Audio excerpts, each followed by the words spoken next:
30 minutes in and all you've done is talk about yourself. So guess what? I'm going to excuse myself and give myself permission to leave right now because this is not. I'm also like, why do people stay on dates for 3 hours when they clearly see that it's not working?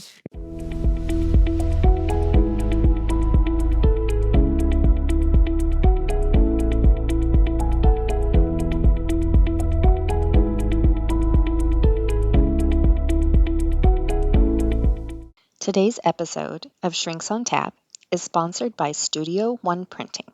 From premium print to custom apparel, they help brands show up with clarity and confidence. Learn more at studio1printing.com. Hi, I'm Dr. Lauren Fisher, licensed clinical psychologist. I'm Dr. Eleni Boosalis, licensed clinical psychologist. And I'm Andrada Florescu, licensed professional counselor and transformational coach. I think one of the things I wish someone when I was like 18, 19, 20 said, let's sit down and write your template for life, right? Like, you know how like education, where do you want to study? Like, where do you want to go? You start thinking about that. No one was ever like, let's talk about what the ideal mate would be like for you. You know, how you want to feel, how they would treat you, how they'd show up, So I love with my clients now that look at this juncture point, right? And probably can identify with what they don't want. You're right. Write that down and write what you do want. And sometimes we want to get stuck on manifesting, well, I want the tall, dark, cute, blonde, whatever. Let's talk about the real stuff. All right. Like, I'm like, this person you're bringing home to meet your family, your best friends. I'm like, what do they embody? Right? Like, what qualities, how do you feel? Because at some point that dopamine and all that stuff is going to wear off, and you're going to sink more into oxytocin and attachment bonding, more secure bonding, right? So they really have to be your best friend, right? Yeah. So let's talk about that. Like, what are some of the things that are really important as people are consciously navigating dating? So what we're like qualities really focusing. I had people that are like, if he's not at least 5'9", like, really, that's it? That's like your criteria? Like, that's it? That you're going to have a problem. And yeah, you can go if that's what you're focusing on. I agree. I think the way I look at it, and I think the way you look back. So we don't have to be, sure, you do have to be, you have to be attractive. It's not be shallow, but also the fact that matters. I feel like it comes down to values because I think any person can change, right? Of course, you are not in a relationship with them for them to change, but I think if you share the same values, like for example, a love for growth, or an excitement for life. I think anything can happen if you have this joint base together. So I think if you resonate with them at that deeper, in those deeper aspects, then it doesn't have to be challenging to kind of find those matches in the real world. Mm-hmm. Yeah, using your intuition. Yeah. Well, they talk about saying one major green flag. We talk about our red flags, like that could be warnings. And they're usually easier to identify. But one green flag is the ability, when you're evaluating your partners, the ability of like how they emotionally regulate. Okay. Yeah. So because if they're securely attached to and regulate, they can hold space for big emotions, for conflict, and they can be able to hold that emotion, but also like still have their frontal lobe online, be able to think or have compassion or, alternate perspective.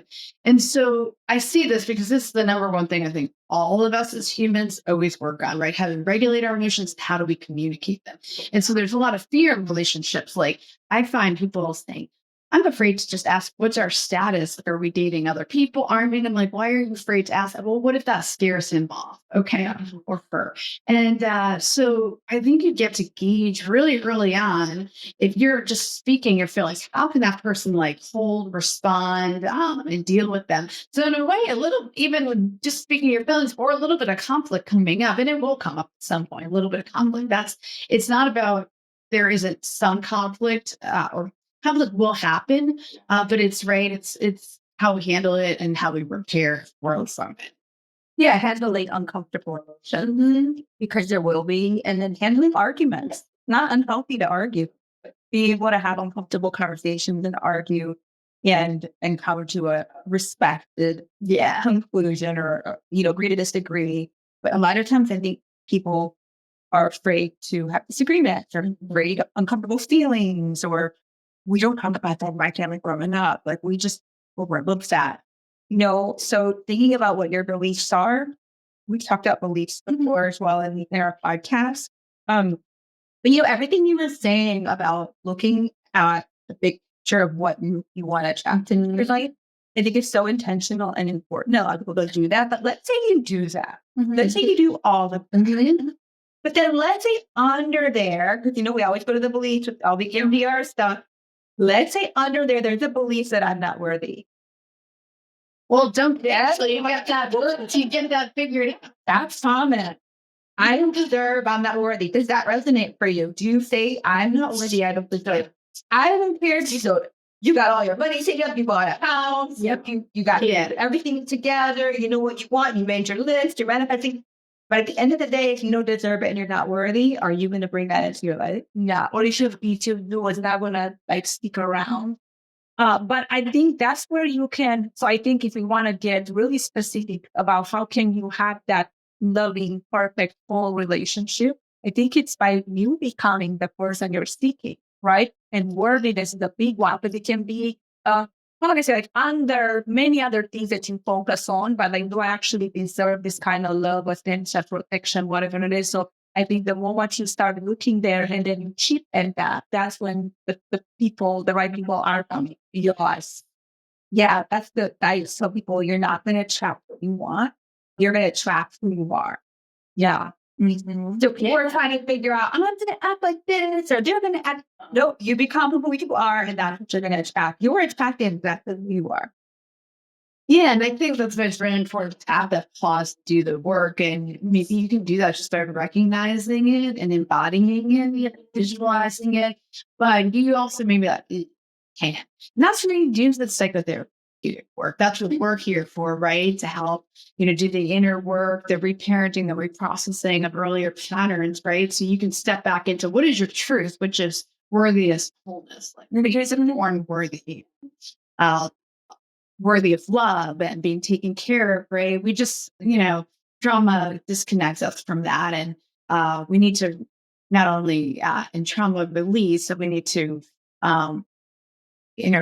reprocess our emotions, but reorient our nervous system and our mindset. And so I think you have a really good point. Like you can have the things you're looking for, but if that's still underlying, so you want to make sure you get that in check before you start contemplating.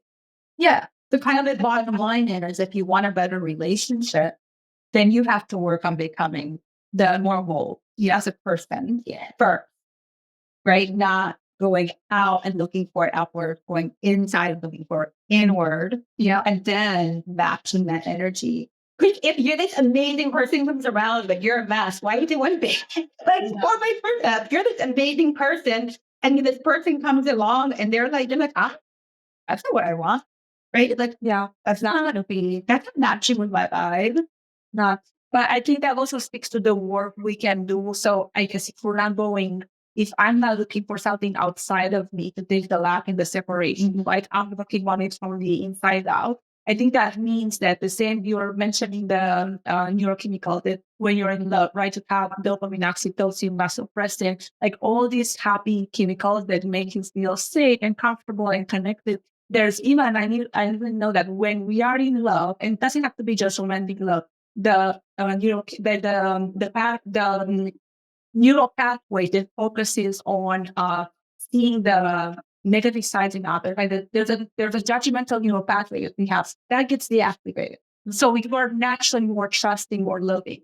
So to kind of bring this back to, if you start feeling that state of joy and wholeness, and you're more trusting, you're more calm, you're more peaceful, that means that you are already feeling the same way you would feel with this loving, calm, respectful partner. So I think if we're thinking about what's the fastest way for me to start living the reality that I want, definitely start inward. And then you might even be surprised, because one, you might become the person you're seeking. But secondly, you might have to go out of your way to find them. right? And we all have those stories where we just sit next to someone or we just bump into someone, right? Out of nowhere. But it's not out of nowhere. It's because you have changed, which is what we preach and what we all strive to do, right? To show up differently. And then our environment matches us in this magical ways. Yeah. That's how it happened with me. It's like finally when you just decide, I don't care anymore.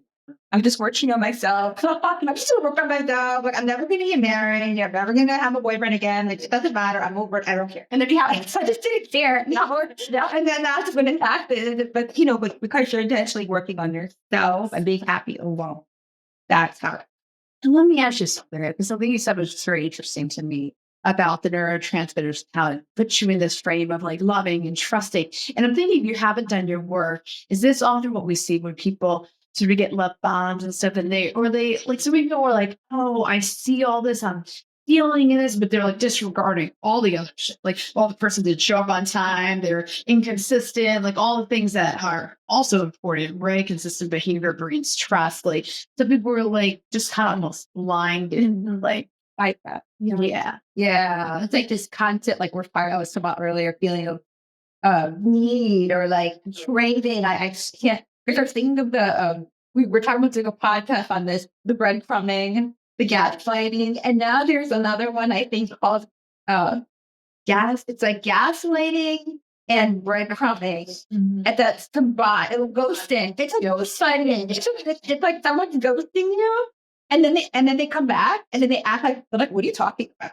Like, I didn't do that. It's called ghost play. Yeah. And so like, I'm getting on the side. This could be another podcast. but the spirit of bringing this up because it's in this constant, like, unsteady feeling of insecurity around this person. Yeah. And so we're talking about the all these like repeated patterns, the love bombing, the trauma bonding, and all these things that we do over and over again. I agree. And I think because I think we can all fall into that trap. And I think when you're in it, your mom can tell you you're in it. Your best friend can tell you, I know I'm not. And then, years later, you're like, okay, I guess I was. Yeah. But I think something that can be a sign is like, your reaction doesn't really match the situation, right? You just met somebody and you're love bombing them, right? Out of nowhere, like very intensely, or there's, they didn't answer. Maybe they send a text and they don't reply. You send a text, they don't reply right away. Again, intense anger and frustration. So I think those are little cues to tell you that what's happening inside of me. Am I moving too fast here? And what the research tells us is that consistency builds trust. We need to naturally, our nervous systems need to get to know one another in order to build that trust. The moment you move that excess energy, oftentimes it comes from lack. It's like your brain wants love. You don't have love. There's love. You want it, right? That's actually not the way forward.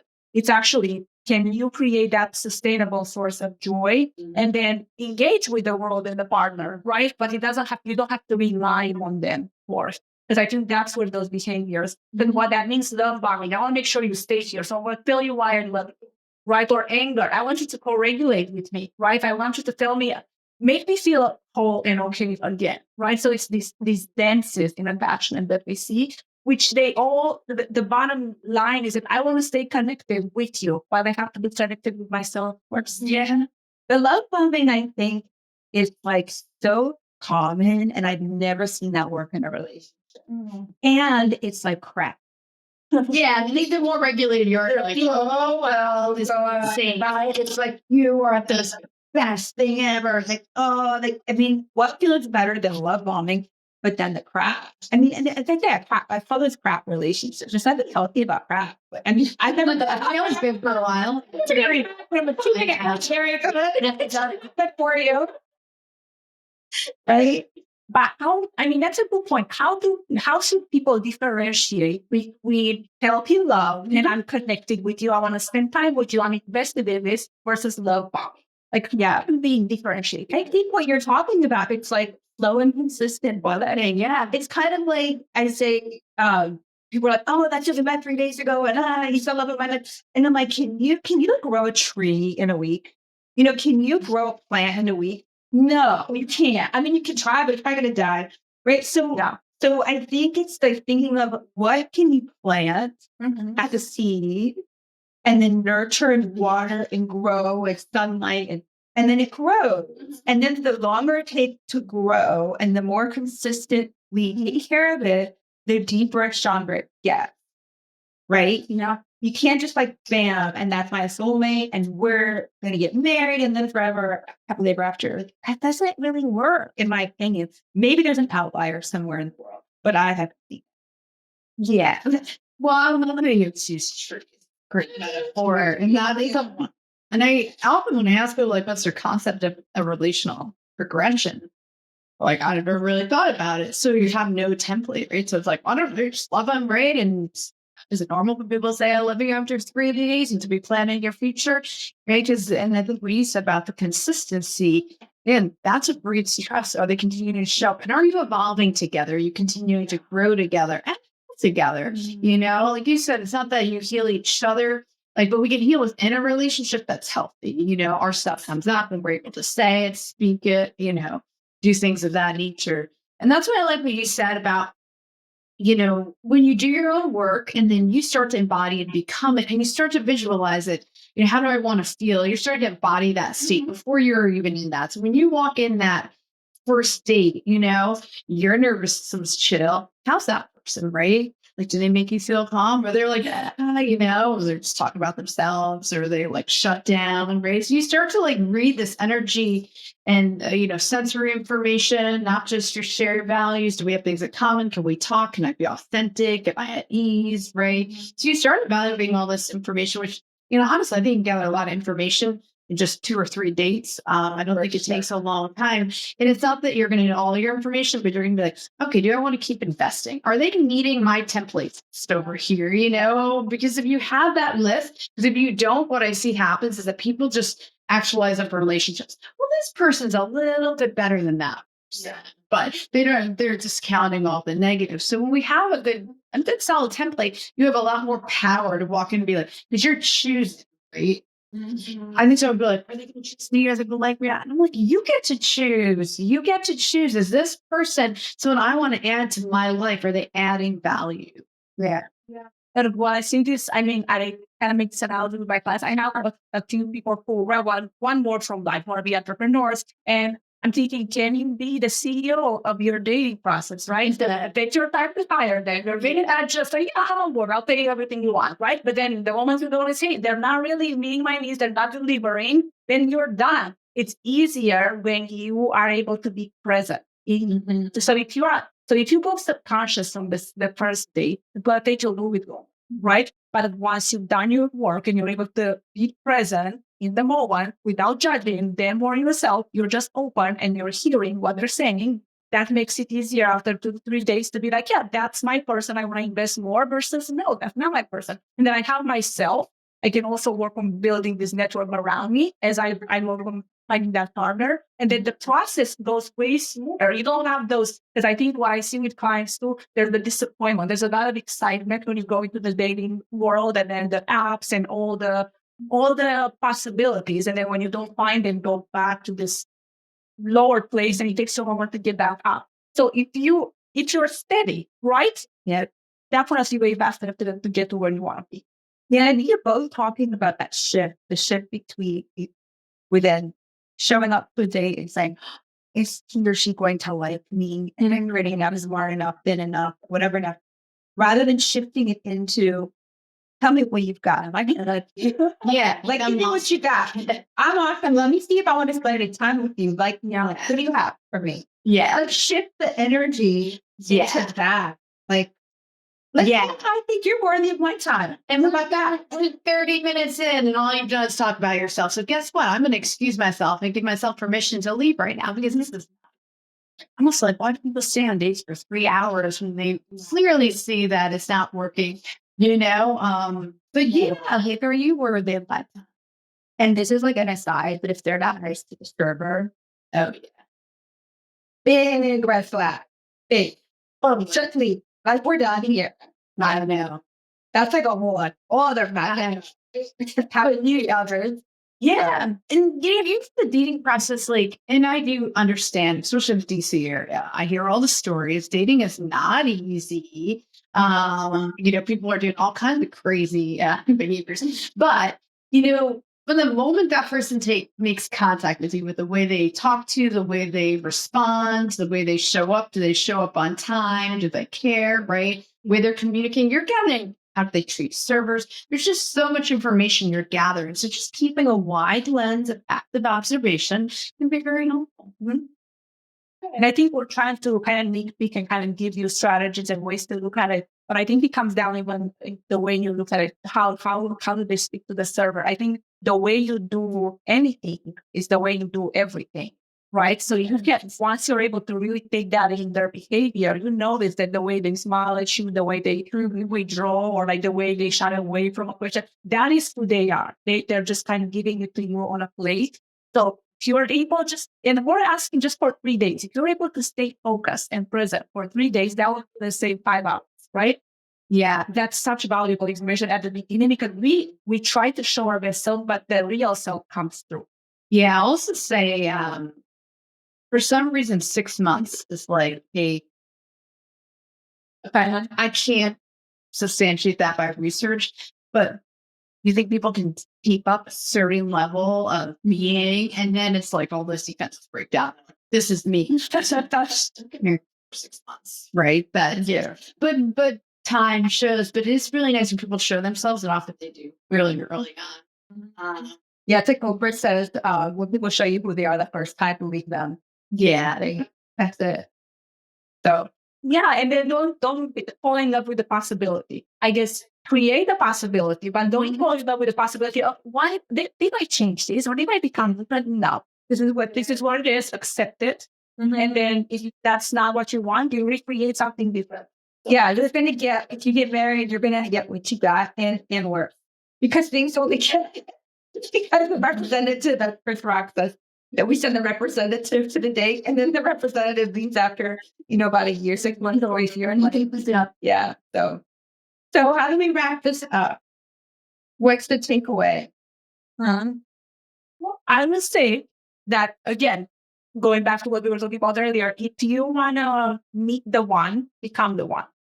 Yeah, it was, and I like to get very practical here. Make a list of what are you looking for in the one, right? And then have a meeting with yourself where you're like, am I doing this? Am I doing this other thing? And if not, work on becoming it. And then that's it. Yeah.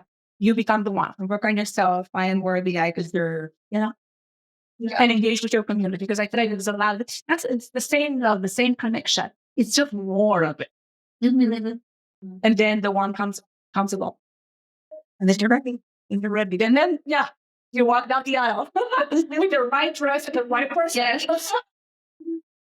And I'll just say also, too, that I think that just it doesn't matter if you 2 relationships that haven't worked or 40. There's always hope, right? And again, we don't know until we know it, right? So this is why we talk about this pausing, to really understand if there are things for us to be working out, or if we can get to be better pickers or selecting. And I've seen people like meet the right partner for them at every age, 40, 50, 70. And so I think we get lots of these societal timelines. So if you can avoid all of that and just do the work and believe in the possibility, it is possible. And also, if you want to work on the beliefs about, like your age and how you are in society, can you come up with Eleni on that negative beliefs? Just let that one go, right? Because that's going to make it way faster. So, Donna, do you want to share about your upcoming workshop before we close out? Let's bring that. So, pretty much all the conversations we've had today, from moving from this painful stage where you're kind of not sure where life is going to head to a place of transformation, I compounded this in a 4-week course where I kind of walk you through the stage from like a shattering of reality to becoming your best self, and then embodying that energy. And I know there's many ways people go about transformation, but the way I found it to be more sustainable is I help you change the way you think. So we're going to do a lot of hypnotherapy and neuroprogramming. So by the end of this, 4 5 weeks, you can become the one, the same one we're mentioning. You can embody more of that energy. So stay tuned. because it's coming in March, and it's pretty much all my life experience, what I've seen with clients, and then the work that we're doing here, compounded in 4 weeks. So that's everything you need to transform this year. Sounds great. Excited about that. Thanks for changing in, everyone.